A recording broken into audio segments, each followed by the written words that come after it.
Ladies and gentlemen, presenting the Professor Greg Dooley and the Pundit Steve Clark. Men, take the mic. It's the Professor and the Pundit with Greg Dooley and Steve Clark, and we're proudly presented by Nick Hopwood, who's a certified financial planner, founder, and president of Peak Wealth Management. Retire with peak confidence. He's been a sponsor of ours for now 62 episodes on the Professor and the Pundit, and we are so grateful to have him. You can visit Nick's website at peakwm.com. Today on the podcast, more on the house settlement, more on NIL, more of Greg's teachings. One of the classes that he teaches is NIL at the University of Michigan. We'll be talking about more of the details. That's being updated almost daily as we get closer to the end game of when this house settlement will finally be judged. We'll also talk about the big numbers in the Big Ten. The revenues came out in the athletics. It's kind of incredible to look at. We'll share some of that information too. The latest going on in Michigan basketball. But we're recording just after the Super Bowl, Greg. Thanks, my man. Yeah, we got a few things to talk about, man. And then all of a sudden, then it's draft and football season again, or at least spring football. So we got plenty to talk about today. I'm excited. Fox reminded us that in 8 weeks the UFL starts, so we don't have to wait very long to watch bad football, but we can still talk about good football all of the offseason. But first, we had the Super Bowl. We know you all watched it. What did you see out there? The worst game in the Patrick Mahomes era. I mean, just before the end of the third quarter, the Chiefs had more penalty yards than they had in total yards, Greg. Philly's defensive front was the story in this one. They were absolutely unstoppable. Never had to blitz a single down. They were just slightly more dominant defensively than Michigan over Alabama. I like that. Yeah, and we've had some really good Super Bowls lately, and you forget that. But, Steve, when we grew up, they were pretty bad, like at least in my memory, right? Yep. The NFC was just stomping the AFC, and it was kind of, you were almost expecting a bad Super Bowl, and they tried to hype it up as this is going to be a good one. Well, then we just went on the string where I feel like a lot of them were so good, and last minute ones. This one was rough. It was so rough that I think there was a little bit of air of disbelief, Steve. I know, and I heard this morning when they were recapping some of the betting, that a lot of people took the Chiefs to come back because you almost couldn't believe that Mahomes wasn't somehow going to figure this out. Because but I don't know if I was going to bet on it, and I didn't. But I was kind of like that too. Like, this can't be over, right? In the back of your head, you're thinking, Brady came back from the 28-3 against the Falcons. Sure. We compare Mahomes to Brady. Is it going to happen? Way too much. Yeah. We compare Mahomes to Brady way too much, as evidence in the pregame show and all the hype going before that. Then, of course, there's been articles about how much money they make off all these parlays and these prop bets meaning like who's going to score first. And yeah, was it Hurts who scored on the brotherly shove in the first touchdown? Yes. But I think most people had other people scoring. That was a popular one, but Kelsey scoring, Barkley getting yards and scoring. All of these parlays had those players involved. So I think a big winner here were the casinos. Plus, it sounds like they registered a ton of new users, so a big win for them. For the fans, not so much. For older fans, we can talk about the halftime show. Obviously, I think it appealed. I asked my students. It definitely appealed to a younger audience. I just don't know any of Kendrick Lamar's song. I know he's going to fight for Drake. I know that. But other than that, Steve, I just don't have it. Here's what I've accepted, is that there is a certain segment of the population that absolutely loved it. Good for them. All right? For me, it's not my cup of tea. Yeah. But that doesn't... and using that phrase pretty much locks in it's not your cup of tea, Steve. And that doesn't mean that those type of halftime performances should be banned. No, yes. It's just not my deal. Oh, yeah. I mean, look. It's not my lane. Sadly, everyone who complained about it, you're not in their target demographic anymore. I think there's probably a certain segment of the population that enjoyed the halftime show that was probably tired of seeing Bruce Springsteen, Billy Joel, and U2. Right. Happy to see something they enjoy being performed out at the biggest halftime show in all of sports. Yeah. So be it. Speaking of, I guess, figures that are at the games, Taylor Swift, definitely mixed bag on how people feel about her. We've talked about it. I like her. I can't remember her being at a game they'd lost. Like, can you? I don't, like, sad Taylor Swift. I don't remember it, so that was a little weird. I brought up the Patriots because one of the things I've showed in my leadership class is, and again, the history is always written by the victors. Correct. No one sees this tape if the Patriots lose to the Falcons when they're down 28-3. Exactly. But they do have the sideline mic'd up of Edelman and Brady talking about, we're going to make history. We're going to make history. What a story this is going to be. And pumping each other up. And, of course, maybe that was going on the Chiefs sideline, but you didn't see it. You just saw sad, staring Kelsey looking up at the scoreboard, Mahomes a little confused, making a weird facial expression. It seemed like the Eagles just sucked the life out of him. Well, two things that were big in that. One, again, Philly's defensive line. Just getting to Mahomes easily without blitzing is one sad tale. The other is the Chiefs shooting themselves in the foot all the time. As soon as they made any type of play, it was called back out of flag. So again, rest easy, Chief haters. The game wasn't fixed. Yeah, okay. You called that, Steve. You called that. Yeah. No Although doubt, there was that first penalty. It was like, first it was like penalty, a and people touch. think, Yeah. This What Really Happened replay. but I'm sure there's plenty of people that were mic'd up on the Chiefs sidelines, not giving up, taking this as business as usual. We just won't see that because Never. it will sound silly if they ever bring it up. And of course, look at the Eagles now. The day after, that loss to the Chiefs 2 years ago fueled us to give us the Super Bowl. Didn't quite fuel them enough to win last year's Super Bowl Right. or even get to that Super Bowl. But the whole point is, as you say, the victors get to write the story. So they say these things whether they happened or they didn't. But that's just how football goes. Yeah, and speaking of that, I mean, the heart and soul of that defense is Brandon Graham. He may not be the best player anymore, but he's kind of the guy. He's the Walter Payton, I think, nominee for Man of the Year and all that stuff. Obviously a Michigan man. Trevor Keegan's on that team, Steve, so he's getting a ring. That's pretty cool. Yes, that is nice. He's And for put out a Brandon nice Graham, run. this is it for him, I believe. I believe he is done. And he was activated just for the Super Bowl. Amazing. And he got in there and made a few plays with his arm all wrapped up. Steve, your third nephew, twice removed, made a big play. Do you want to talk Something like about that. this? Yeah, I've never known the removed part, like they were physically separated. I don't know. But yes, I found out a month or so ago that Cooper DeJean, the excellent defensive back return man from the University of Iowa, who went, I think, in the first round to Philadelphia. He got a pick six. Cooper DeJean becomes the second NFL player in history to score on his birthday in title game history. I'm related to him, and I didn't know that until a month ago. How related am I to him? Yeah, I'm going to say, Steve, I don't think I've seen him at your house at a barbecue or anything. No. Okay. No, I don't think I will ever even approach him and say, hey, we're related. So here's the story. My wife, not even on my side, my wife, her aunt, she has 8 aunts. One of those aunts married a guy. So my wife's uncle by marriage, not by blood, Right. has a brother. His son or grandson is Cooper DeJean. Okay. So Okay. All right. We've got the forensics team in here, Steve. Yeah. He is a fourth nephew, twice removed. something like that. Okay. I think it's kind of fortuitous that we've talked about Cooper DeJean on this podcast before. Maybe it's because I secretly knew we were related, but probably not. Yeah, I'm a fan, and he made some incredible plays when he was in the Big Ten. I can't believe that was his first interception, which I learned last night or during the Super Bowl. So that's wild. Well, that's nice, Steve. So cousin or nephew Cooper I don't has know. a big day. Yeah. Yeah, and I'm happy for him. All right, man. It's the family joke right now. That's right. Well, cool. Because we're not related to anybody famous No. at all or anybody important. I've told Steve that on my wife's side of the family, we are related to Sonny Bono and thus Cher, And thus, who may have appeared in a halftime show at some point. Well, Maybe Sonny Bono too, with Up With People or whatever they did. In the if you 70s. if you could turn back time, Okay. maybe you'll ask Okay, her. oh God. Oh boy. Maybe you'll we ask are her. off the rails. We better get back to Michigan stuff, man. Okay. All right, Steve.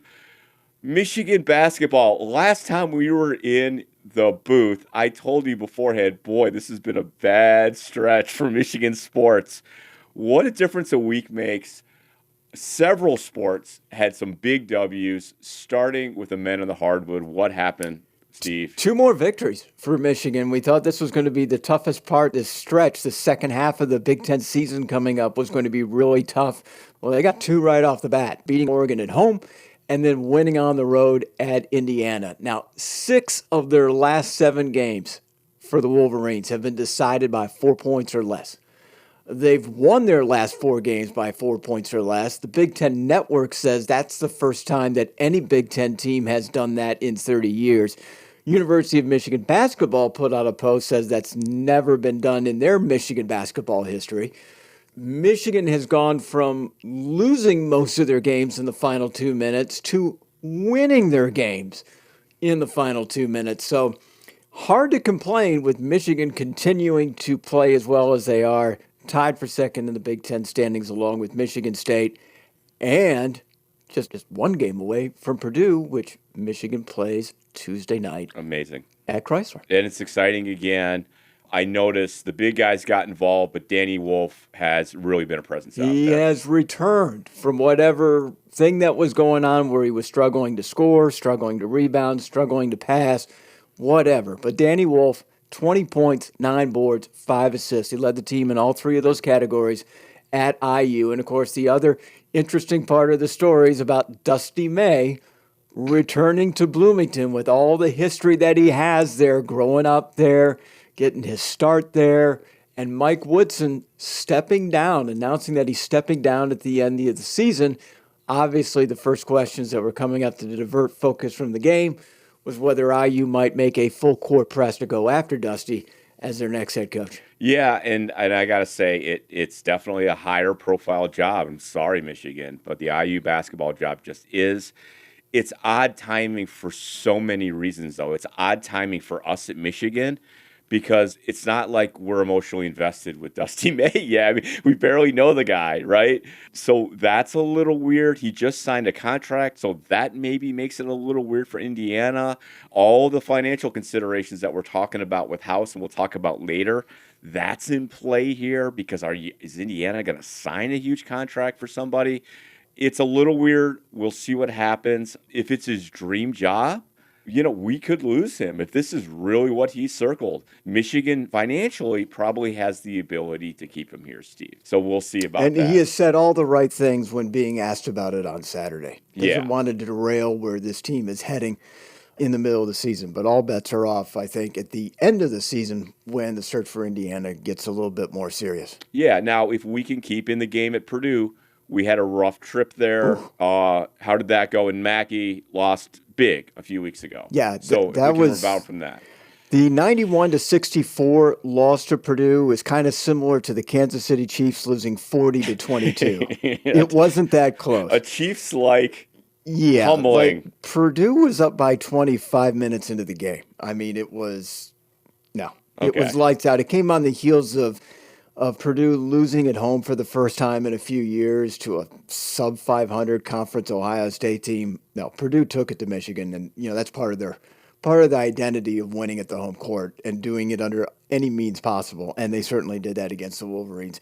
Now the setting shifts to the Chrysler Center where it won't be as raucous, but it is the battle of first place versus the tied for second place records in the Big Ten. I expect this game to be a lot closer. They're a little bit of a group, but who knows? Even at Indiana, Steve, the same thing happened that we complained about. We lost a big lead, and it looked really tight. It's just the way it goes. It's just weird. And I saw Dusty May talking about, turnover here, turnover there. Yeah, but it keeps happening. It's an unforced error, I think he called it. Lots of turnovers. The big thing to me is the number of times you have a double-digit lead, and it's almost automatic you will lose it completely. Not from 16 points down to 3. It will be 16 points to it's now tied. Yes. Or you've lost the lead. Yet, I am not getting the torches and the pitchforks out because Michigan is still winning these games, as we've already talked about.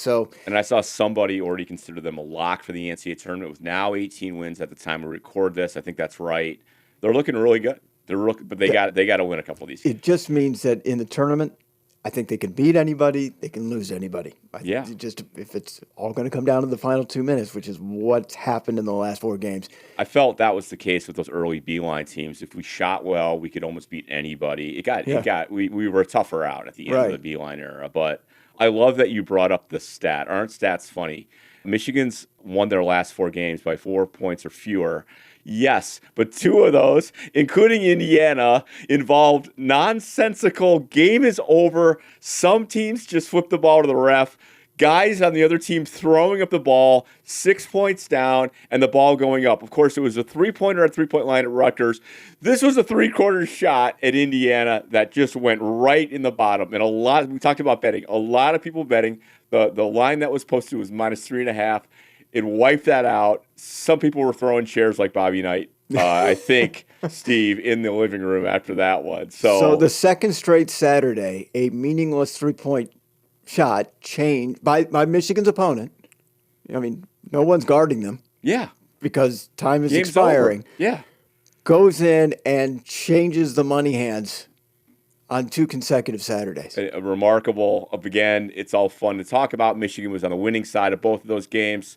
Speaking of nonsensical scoring that affected people, Steve, bless you, Patrick Mahomes, for throwing that dime at the end of the game for the meaningless touchdown and the 2-point conversion. It earned Dooley a $500 square, Steve. Again.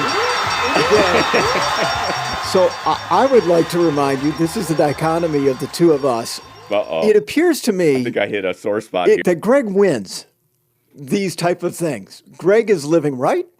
Greg has donated to charities. Correct. He's probably good with God at this point. And they have smiled upon Greg when it comes to winning these things. Not so for the pundit. Pundits. What happened, Steve? Were you locked in on the right numbers there? Fourth quarter. Yeah. A lot of times when I have played the squares, I get 8-6, 5-0, 1-9. Yikes. And it doesn't matter which team, you get the idea. I had great squares. Played 3 of them. I liked all 3 of them. Now, I knew that it didn't mean I'm going to win. A lot of things still have to happen. But in the fourth quarter, I noticed that if the Chiefs score a touchdown, they'll go for 2. But not if it takes a while late in the fourth quarter and the game is already up. Why even bother? Just kick the extra point and go home. Right. So I'm rooting for the Chiefs to score a touchdown, but I don't want them to score quickly. And it's under 5 minutes, and I'm going, under 5 minutes, they're still going for 2. Under 4 minutes, they're still going for 2. Get down to that 3-minute mark, and I'm like, are you down 4 scores? Just kick the extra point and go home. Yeah, Butker was warming up for the extra point and everything. And then my wife said, Andy Reid held up 2 fingers. And I went, no! No! And it's like, when that happens, it doesn't matter whether they make it or miss it. I needed the extra point to collect my dough. And of course, these things don't work out for me. I only expected, Greg, that for somehow it was going to benefit you. Thank you. And not only did the Chiefs score and get a 2-point conversion, they did it twice in the final 3 minutes, so that could happen for you. They did. So, yeah, squares giveth, squares taketh away. But how many times have you won in squares? I've done pretty good in squares. Yeah. My brother and I, the Dooley family, is renowned for our squares prowess. In fact, I'm going to add that to my LinkedIn profile. Pretty good at squares. I'll tell you, Steve, I try not to look at them and play the scenario game. I try to kind of leave Why them alone. would you? You're going to win anyway. It's like, why even get bothered about it? Why just Greg collect his money? Here's the thing. I think this should be in our last segment, Steve, but go ahead. Here's the thing, Greg. How many squares do you play? I mean, do you take up half the squares? No, do you play like 4 squares? It's 4 or 5. 4 or 5. Yeah. All right, let's say you play 5 squares. Every 20 years, Greg should win once. On average. If there's 100 squares and you play 5 of them, that's 20-1 odds. Once every 20 years, right, but there's Greg 4 wins a quarters, square. Steve. There's 4 quarters in squares, man. Come on. You know. But anyway, never won squares. I did hit what it was. They had an extra for the final score, so it paid a little boost. Thank you, Patrick Mahomes. Of course. Thank you. No, Greg, wait a minute. You couldn't win the traditional end of first quarter, halftime, or third quarter. Well, I won you a couple got of the those too. So The tally was close to $1,000, Steve. What can I say? It was a good night. You won $1,000 No, last night. we netted less than that, but we did very good. We did very good. Thank you to my friends at Tobacco Rose and Stadium Liquor for the epic Squares contest. I Hey, expect you to win next year, and I want to hear about it. good. Steve, have you seen the price of gold lately? It's going up. It is. It's almost, as we record this, almost $3,000 an ounce. Very interesting. I know, but we talk so much when Steve and I hang out. We talk about stocks, man. We're stock bros. We don't talk about commodities that much. I am so curious what Nick thinks of things like commodities, bonds, other financial instruments we don't talk about a lot, because I'm guessing that he likes his clients to be diversified. What's the best place, though, if we want to find out? Where should we go? PeakWM.com. Talk to our sponsor, Nick Hopwood. He'll be certainly glad to help you. Yeah, he's worth his weight in gold, Steve. But we're not done, Steve. The women's team got out there and had a great week, too. An incredible win on the road at Nebraska, Steve. And then a bit of a stunner. Why do I say that? They traveled to East Lansing to a very, very packed Breslin Center, and they took down the Spartans, Steve, on Super Bowl Sunday. In context, why am I saying this is a big deal? Yes, Michigan State is a good basketball team, but they just beat Michigan by 30 points in a Eagles-like drubbing of Michigan. Michigan was leading that game at halftime. The first game time at around. Chrysler. Yeah. They were outscored 59-25 in the 2 10-minute quarters in the second half. Yes, Michigan State had scored almost 60 points in the second half against Michigan just a couple weeks earlier. They stunned the crowd. And incredible win. They got 17 wins. They're looking good now. They got some big games coming up. So props to Kim Barnes-Arico. All the ladies, well done. We're watching. I love it. I saw the fourth quarter of the game on TV. I was impressed because both teams were playing to the nth limit. Every possession, they were absolutely worn out, physically exhausted. Spartans all over the place with their full court pressure. They were absolutely holding on to the pants, the knees, and then still could hit free throws. If you've never played the game before, when you're that exhausted, you can't hit free throws. Well, they did. Yeah. Average Joe, that tired, can't walk up and make 2-2 on the free throw line. I mean, it was just an impressive display of giving their hearts out. Went to war. Yeah. And, hey, Michigan won, so I'm very happy about it. But I appreciated both teams. You could just, if you watched it, you know it. They gave everything in that game. They did, and I just love Silas Swords. The freshman had a great game, and she has her court presence like a fifth-year senior. Just watch her, like, direct people on the court and where to go and how aggressive she is. It's fantastic. She had an awesome game. So a lot of fun. Hockey splits with number 2 Michigan State. Michigan State is definitely, they have a great goalie. They're one of the best hockey teams in the land. We win at Munn, and like Brandon Dorado's kind of done in his era, we got drubbed in Detroit in the duel in the D, and we just have a trend of splitting series. I don't know how many times we've done it, Steve. I don't know, you gamblers out there, if you can bet on hockey, like we just tend to do it. We got to shake it off. But what's happened is we pull it together at the end of the season, and we end up in Frozen Fours. Let's see if it happens again this year. A great win in East Lansing. But again, the disappointment with Detroit, it just happens so much with hockey, so it's tough. Steve, do we have time for a little talk on women's hockey? Yeah. Yeah, because I think this is important because many of you know there's been a groundswell of support for a women's hockey program here, right? It happened in 98. Now we're back at it. Well, this feasibility study, which is basically a financial analysis of what it would cost for a women's hockey team, came out. And it ranges from renovate Yost, put in new locker rooms, all this stuff, renovated again, I should say, to a whole new hockey arena to support both teams, right? So the cost estimates range anywhere from $50 million to several hundred millions of dollars, right? This is a big expense. And as we're going to kind of talk about here and have talked about, it's just the worst time to add a varsity sport, especially an expensive one.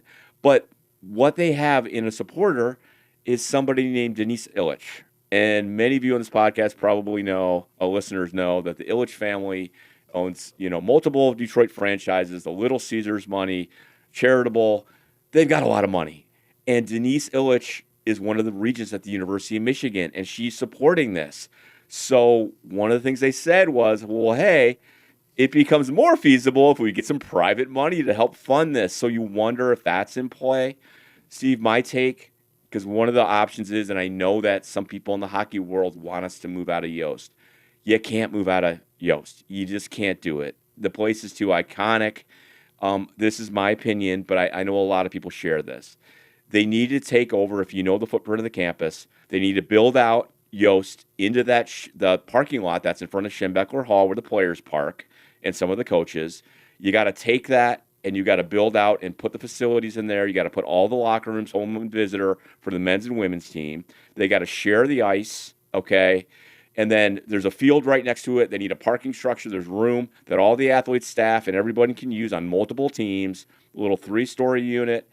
That would probably be $50 to $75 million. It's a lot, but that's what they got to do if they're going to do this. If I'm Ward Manuel, I'm kind of wishing we could punt this down the field for like 5 years from now and like not have to worry about it because he doesn't know exactly what the expenses are going to be the next few years. So it's a really interesting question. It's something to watch. Would Michigan add a 30th team, a very expensive sport in the midst of this wildness that's going on with athletic departments right now? Because we don't know how the money's going to get distributed. No. We know that there's $20.5 million that can be distributed, but I think we've all kind of shared, in previous weeks that a lot of that's going to go to the football or basketball team unless the Department of Education's Office of Civil Rights makes this a Title IX thing, which is going to go to the court. Yeah, but the bottom line, there's going to be $20 million likely in new expenditures that have to go out. Not only that's going out the window. By the way, Michigan has 6 home games next year. Okay, so, and then here's the thing. Are we adding scholarships?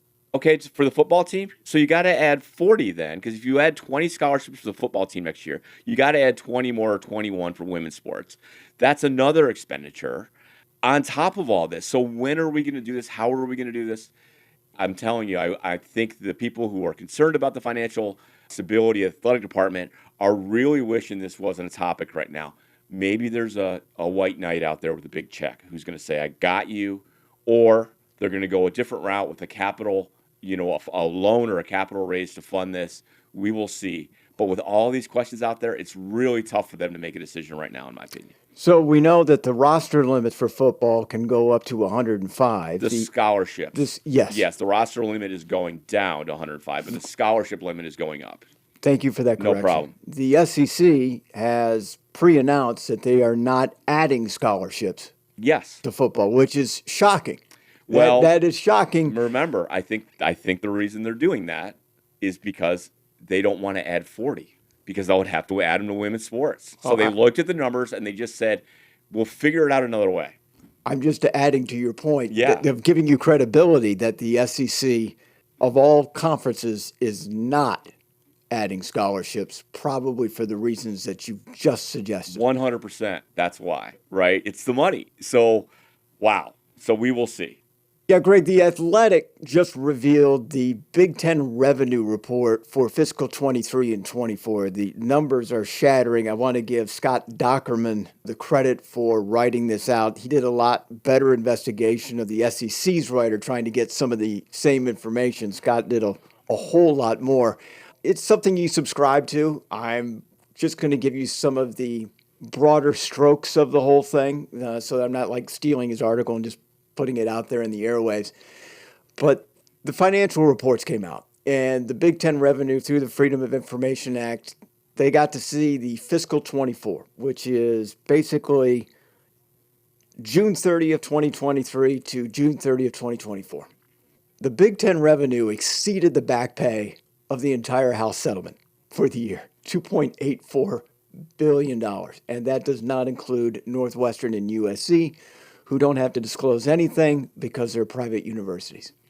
Half of the Big Ten, Greg, finished in a deficit, with 4 teams down as much as at least $15 million. One of those schools was Ohio State. We talked about it last week on the program, $38 million. You brought it up earlier with Michigan only playing 6 home games in 2025. Ohio State played only 6 home games in 2023. Apparently, that cost them $14.5 million in ticket sales. So that's $14.5 million out of that $38 million. Ohio State also paid $9.2 million in severance packages. Ohio State's going to played 8 home games this past football season in their national championship run, so that's going to help. Might be a one-year anomaly, but as you mentioned, Michigan's going to have a 6-game home football schedule this year. Michigan, as we all know, as listeners, has been criticized nationally for their non-conference schedule, but it was a way to help ensure you're getting 7 or 8 home games a year and the money that you need. But if you thought that the Buckeyes were bad in terms of a $38 million deficit, I give you UCLA. They spent nearly $52 million more than it made and are over $200 million in the red.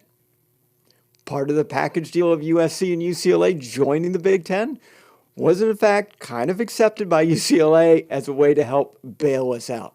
They're not the only ones, Greg. Yeah. Maryland and Rutgers took out huge loans when they first joined the Big Ten. With the conference. And are still not receiving fully vested payments from the Big Ten. Rutgers is down $139 million over the past 5 years, and it continues to grow. Nebraska, they made the most money. It's one nice thing I could say about Nebraska. They made the most money last year at nearly $7 million in surplus, despite having their worst ticket revenue in football since joining the Big Ten in 2011. What do you make of any of this? Well, because I follow a lot of this stuff, some of the numbers don't surprise me with some of the schools you've mentioned, right? But that's that. By the way, if some of you are wondering, well, why are we talking about UCLA and USC? They weren't in the Big Ten Conference yet, but they looked at their revenue while they were a part of the Pac-12 before they moved over. That's why the numbers are included here. But one big takeaway is now you understand why UCLA kind of had a jump because of the much bigger opportunity with the TV contract, because they knew the numbers were bad. So it kind of explains, okay, probably didn't want to go, had to go, and are fortunate enough not to get Washington and Oregon's piece of the pie, which is less. UCLA got to piggyback on USC, hoping that it would solve their problems. I think UCLA's got a lot of problems. I think Rutgers has a tremendous amount of problems. And Maryland, who is still in the hole, looks like they might be able to come out of it. But their football revenue was absolutely awful. And not only was it awful attendance-wise, they're one of the cheaper tickets in the Big Ten as well. Yeah, it's interesting. Now, there is game you could play with some of the numbers and some of the debt and how much you pay and all this stuff. So just forget about that for a second. But one of the big things is he didn't get into this because I don't know if schools reveal it, but what do they pay back to the university? I think they said 5 schools fully fund back the scholarships, and one of them is Michigan. Do they pay back what is the in-state rate, which is much lower, or do they do a ratio? Michigan does a big ratio. Actually, 75% of the scholarships they pay back to the school are considered out of state, right? So that's not trivial. Put it this way. If it were next year, that would be about a $15 million difference. If you just said, Steve, all our scholarships are in-state, because you can kind of justify that. These are accounting things. Here's what I'm curious about. The Michigan's budget comes out for next year. Budget, right? What we say is going to happen. And usually budgets are a little bit of a rosier picture. And I expect it to be a rosier picture. But we have to present those numbers. We're only playing 6 games. Okay, home games, football. We've got more scholarships we're going to pay out, likely, because we're going to probably pay out the 105 scholarships. Then you got to add the other 20 we just talked about, okay? They're going to give the $20 million revenue sharing. Where is that going to come from? There's a lot. Yes, the Big Ten TV money is slowly ticking up over the next couple years. But then you have the distributions from the NCAA under the House settlement are going to be reduced too to each of the schools. So there's all these tugs and pressures on the budget. I'm really curious to see what the numbers look like in June at the Regents meeting when they publish this stuff. I hate to nerd out, but I think Michigan will change that scholarship treatment. I think they'll say, hey, these are all in state now, and they're going to do things like that. Here's the other thing, and I don't get a lot of people listening to me. I think this is going to be a little louder. Okay, now that the gig is up, that the game is up, that we don't have this cheap labor financing these athletic departments, now we have to pay them. People are going to start passing the hat and going, you owe us too. Here's a question, Steve. It's now NFL draft season. We're after the Super Bowl. Where are all these players come from? Who supported them? Who created them? Who built them? All of these college athletic teams. Hey, NFL, all the draft. It's all about college players. It's a huge enterprise for the NFL, certainly, right? Not just the combine, everything else, all the coverage, all of it, all the data. Maybe the NFL needs to, like, at what point do the schools go, does the Big Ten say, hey, NFL, we just put, 212 players in your NFL draft. Where's ours? Okay, question. It's a question okay. to which the NFL says so. Okay, hang on. You're right. We have a player. Okay. How about the Olympics? The international Olympic teams. That's different. 25,000 international Olympic. Why do they train here? Because we have the best facilities in the world for people their age. They train here. They go to these Olympic teams. The Olympics is a big enterprise for the U.S. team and for internationally. Okay. I think there's these areas where colleges may start going, hey, where's something for us? Or find different ways to financially benefit from these enterprises. Maybe the NFL doesn't give a dime, but maybe the schools start sponsoring stuff related to the draft. Steve, the workouts at Schembecker Hall for the draft combine, we have our own private workouts. Why don't we sell that to the Big Ten Network? Hey, come see it. Make some money off of it. Be kind of interesting. Wouldn't you like to see JJ throw when he was here? All those players working out? I think you may start to see some ideas like that to drive up revenue. What we haven't brought up, the fact is, Steve, if Michigan today put, like you said, Alaska Airlines or Delta Airlines or Dave's Flaming Hot Chicken on Michigan's stadium field, it sounds like almost instantly that's like a 10 to $15 million proposition for Michigan. Okay, with a little paint and and a logo guy, that's tempting because it's a one-time little thing. It's always going to be on TV. Here's 10 to $15 million reward. That's going to be tempting, Steve, along with the other things that you might see in the stadium or otherwise. Okay. So I feel like I need to explain myself why the NFL won't do anything. Sure. Because the NFL won't do anything because the source of where the player is coming from is not going to change. As long as college football still exists, the source of the athletes still will come from there, and the NFL doesn't have to do anything. Until the pipeline goes dry, the NFL says it doesn't matter. Sure. Because it is a little bit different with the Olympics, that the United States Olympic Committee is going to find a source of athletes dwindling or their performance dwindling because the colleges aren't helping out. Something simple that you could do, and I saw this during the Olympic trials, I was seeing athletes wearing the university that they represented. If everybody kind of wore their jersey from where they're from, it's a little bit of free publicity. Look at all the USC athletes that are at the Olympic trials. Look at all the long distance runners from wherever. They can get noticed that way in a light way. There's a difference, though. The college players could collectivize, unionize, and up until the point they're drafted by a team, they have power. Yes, they're coming from one place, they have to go one place. But before they're drafted, they have power. If they all get together and say, you're going to put us on a meat market for 12 weeks or whatever the hell it is, and you're going to show us on the draft, and you're going to have us running around and doing all these things in front of a public audience, we want to be paid. And maybe it doesn't go to the schools, but the players could ask for it. And it's a way to compensate the players. They would have a good argument. They would have the Ryder Cup team. We're not playing for free anymore. Okay, Tiger Woods didn't need the money, but he led the charge. They make a lot of money now playing for the Ryder Cup. There's value there. I will tell you this. The headline, though, is that the teams and the schools will start looking other places for money. That will happen. Where the money comes from, who it is, teams will get creative. My big question about all of that is, to what extent does the Big Ten hold together as an entity and sell to other parties and sell things? And where do schools like Michigan, who have more value, where do they reconcile that with the tradition and the idea that we share with their other Big Ten schools? Where does that break down? That will be interesting to watch, because I do think some things will happen with the Big Ten and some arrangements will be made with the schools and the universities where Michigan's going to butt in and go, and Ohio State's going to go, yeah, we get more of that. We have a bigger budget. We have a bigger thing. We're Michigan. We get more. Watch for it. I think over the next couple of years.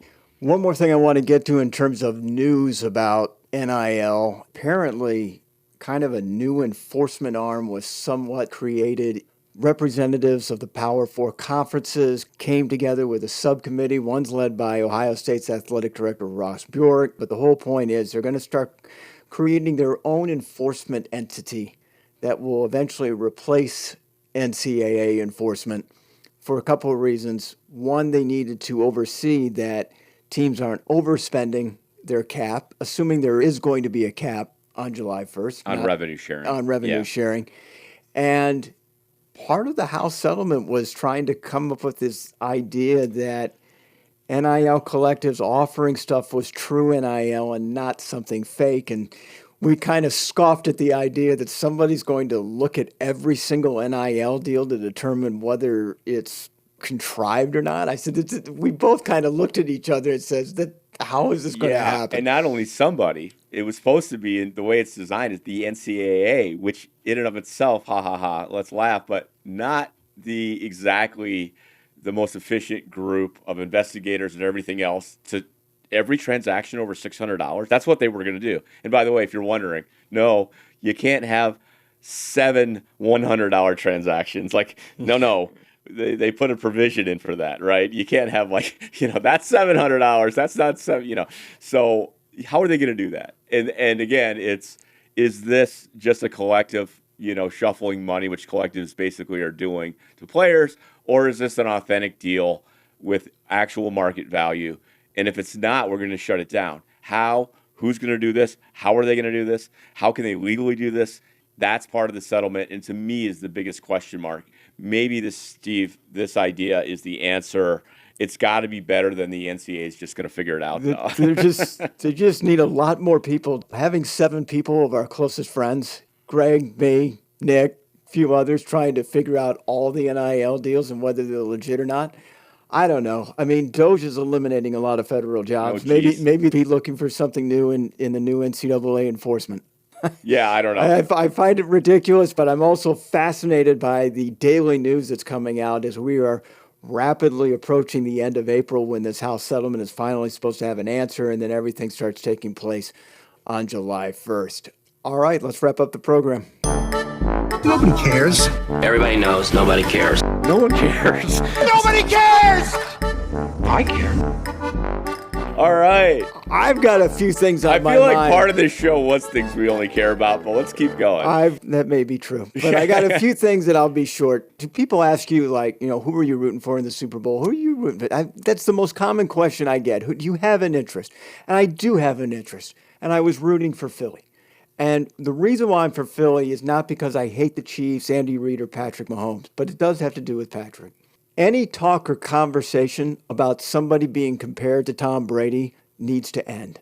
And it's not Patrick Mahomes' fault, but Al Michaels was on last week saying that Patrick Mahomes and Tom Brady are on the same level already. There's always people wanting to anoint up-and-comers as already the greatest of all time before they even have a chance to do that. Remember what Tom Brady has done. 10 Super Bowl appearances, 7 victories, so many AFC championship appearances. It's not fair to Tom Brady to start saying this guy has already got Tom Brady beat for winning 3 Super Bowls and appearing in his 5th. For fairness to Patrick Mahomes, his story is not complete yet. He's not even 30. He's got a lot of time. But let's not start declaring people the greatest of all time when they're only a third of their way into their career. All right, I agree. And frankly, when you lose like that, the way he did, his legacy did take a couple lumps. He's got a lot of runway to make it up. So, Steve, you were the big winner in more ways than once. Unfortunately, not in the squares. Not in the squares. Not in the squares, which is what's important. I think we call that a goat check, not a heat check, but a goat check. Yes, a goat check. At that point. We talked about halftime. Also, everybody still hypes the commercials that come up in the Super Bowl and how it's must-see TV, can't go to the bathroom. Look, the luster of the commercials ended around 1998. They're not impressive anymore. They're maybe good for a laugh or two, but the quality of the spots during the time in the Super Bowl where they're big blowouts, the commercials, all of them were outstanding. Only a very few even get me to smile anymore. And I'd rather just fast forward through the whole thing. Sure, but Steve, I hate to say it, but once again, we aren't really the target demographic for most of them. The one you probably liked, the Harrison Ford Jeep Jeep commercial. I don't know if you thought it was okay. I thought it was cool. It's Han Solo. It's Indiana Jones. But nobody in the other generations are going, wow, this was the best Super Bowl commercial year ever. Yeah, no. Everybody Monday morning writes about how disappointed they are. At what point, when you write for 25 consecutive years and saying you're disappointed in the Super Bowl commercials, at what point will you stop being disappointed and realize they're not good anymore? Yeah, I'm with you. Okay. And I make a point. You know how they pre-release a lot of them or talk about them on the news? I try not to watch them. I kind of want to watch them in the moment. And I tried to watch most of them. I generally agree, Steve. I didn't get some of them. I don't get some of the characters they use. I didn't get some of the graphics, like the AI that everyone likes with the dots. I'm like, it hurt my head. Okay. This is like Nebraska or USC football writers going, boy, I'm really disappointed in the outcome of their season again. Yeah. They didn't live up to expectations. When have they in this generation? All right, take Steve's advice. Lower your expectations, people. That's it. But not for football and not for basketball. We got more basketball to play. I think we're going to see 2 teams in the tournament, Steve. Okay. We got a fun spring coming up. Steve, take us out. We've done enough. We said it all, as Howard Stern likes to say. Go Blue, Greg. Go Blue.